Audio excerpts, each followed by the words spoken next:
Mr. Kimmel had the ability to work on a project and stay on it until it was completed. He didn't ever give up.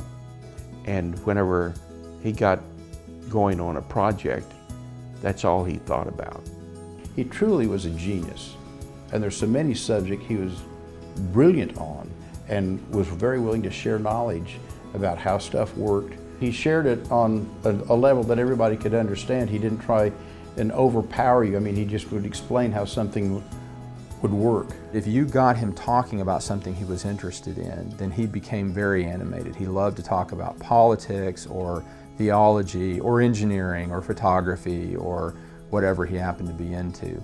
And so I just remember lots and lots of dinners where the topic would turn to something that Garmin was interested in, and then we would be off to the races on some type of a fantastic conversation.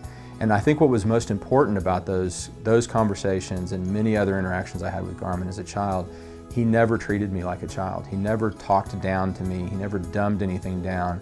And instead of giving me the solution or telling me what to do, he would ask me questions.